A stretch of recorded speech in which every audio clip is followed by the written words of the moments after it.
할렐루야. 1월 19일 금요일 원포인트 큐티 가운데 오신 여러분들을 주님의 이름으로 사랑하고 축복합니다.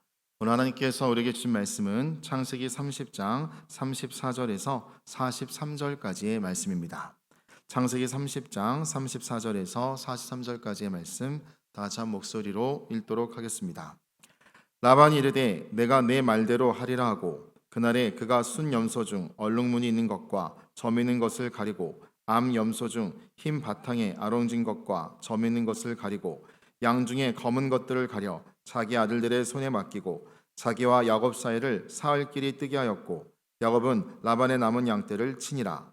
야곱이 버드나무와 살구나무와 신풍나무의 푸른 가지를 가져다가 그것들의 껍질을 벗겨 흰 무늬를 내고 그 껍질 벗긴 가지를 양떼가 와서 먹는 개천의 물 그 위에 세워 양떼를 향하게 하며 그때가 물을 먹으러 올 때 새끼를 베니 가지 앞에서 새끼를 뱀으로 얼룩얼룩한 것과 점이 있고 아롱진 것을 낳은지라.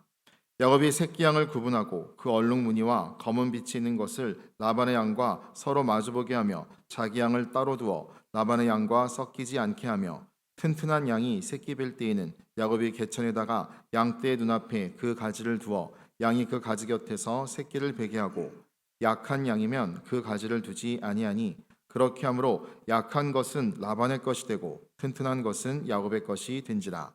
이에 그 사람이 매우 번창하여 양떼와 노비와 낙타와 나귀가 많았더라. 아멘. 이 시간 하나님의 도우심이라는 제목으로 담임 목사님께서 큐티 인도해 주시겠습니다. 할렐루야. 오늘 우리가 1월 19일입니다. 오늘 금요일 날 이제 우리가 또 금요일 저녁은 우리 순들 모임들을 한번 돌이켜 보면서 전화도 하시고 문자도 하시고 어떻게 잘 지내는지 격려도 하시고 또 좀 겨울이 아직 아직 한기가 많이 남아 있습니다만은 그래도 모여서 한번 밥이라도 한번 같이 드시는 그런 사랑의 공동체 이루어 갔으면 좋겠습니다.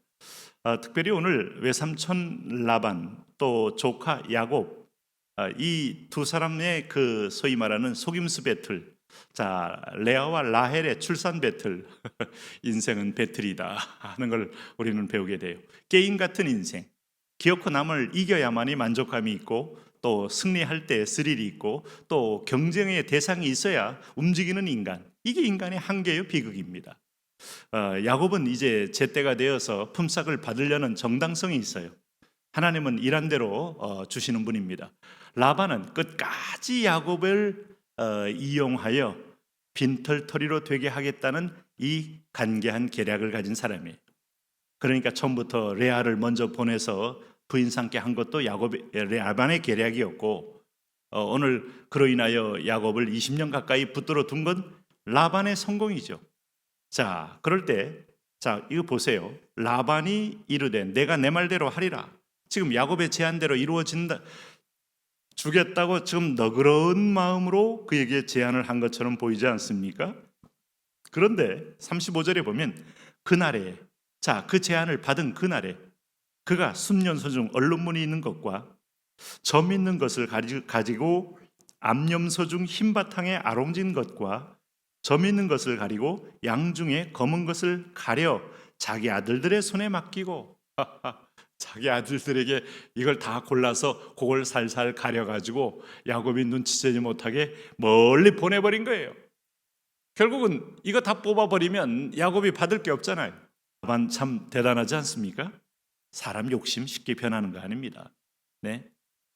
그렇게 자기가 정말 올 때 양들도 몇 마리 없었고 지금쯤 됐을 때 야곱을 인하여 양이 그렇게 많아졌음에도 불구하고 그것이 조금도 야곱의 지분을 인정하지 않고 다 지가 취하려고 하고 내 말대로 하라 하고 입은 그럴싸하게 말하지만 속은 욕심이 가득 차서 아들을 시켜가지고 이렇게 골라서 멀리 보냈다. 36절 보세요. 자기와 야곱의 사이를 사흘길이 뜨게 하였고, 그러니까 그때 거기 사흘길을 간 양들이 돌아서 올 리가 없죠. 양들은 길을 못 찾는 양 존재니까. 그래서 숨겨놓은 겁니다. 야곱은 라반 사이 남은 양떼를 치니라 해서 야곱은 남은 양떼를 보니 그나마 약간 얼룩지고 아롱지고 점이 있는 것들은 하나도 없어요. 그런데 야곱의 또 제가 어저께 뭐라고 말씀드렸습니까? 야곱도 이 신의 한 수를 가진 자라고 했죠.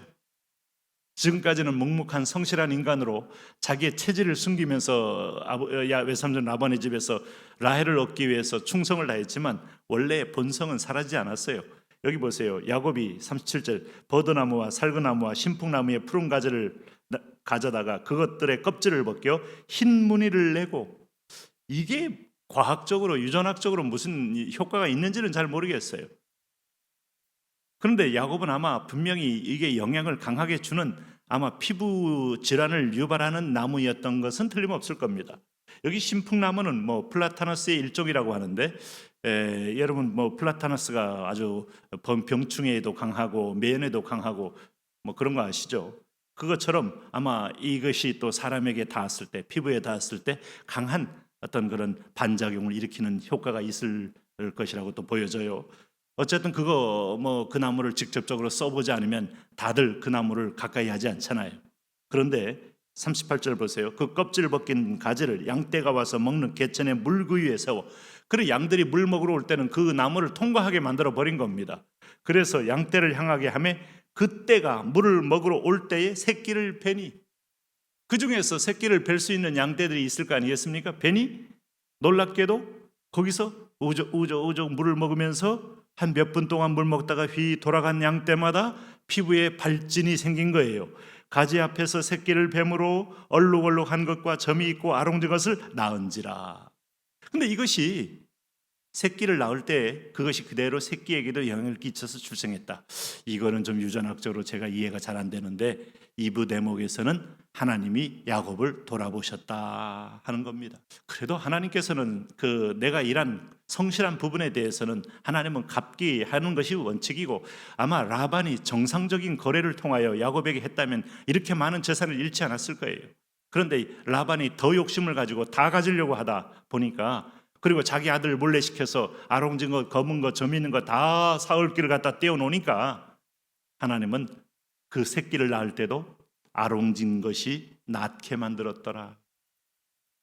40절에 보니까 야곱이 새끼 양을 구분하고 그 얼룩무늬와 검은 빛 있는 것을 라반의 양과 서로 마주보게 하며 자기 양을 따로 두어 라반의 양과 섞이지 않게 하며, 이미 얼룩진 것은 야곱의 양이 되었습니다.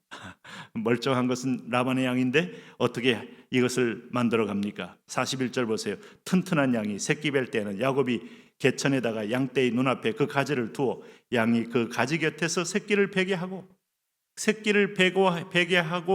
새끼에게까지 영향을 미쳐서 얼룩무늬 새끼를 낳게 하고, 약한 양이면 그 가지를 두지 아니하니 그렇게 함으로 약한 것은 라반의 것이 되고 튼튼한 것은 야곱의 것이 된지라 해서, 광야에 나가서 목초지 안에서 일어난 일을 라반은 전혀 알지 못해요.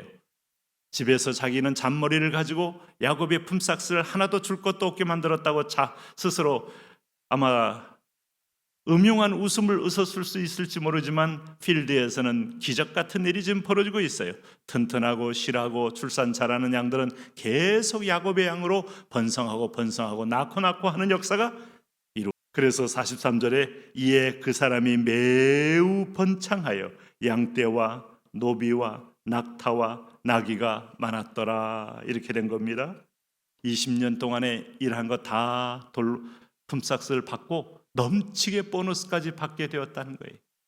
그래서 순식간에 야곱은 나와 내 집은 언제 세우리까 하고 말했던 그 말대로 야곱의 가문에게 거부가 된 하나의 이 야곱이 등장하게 되는 겁니다.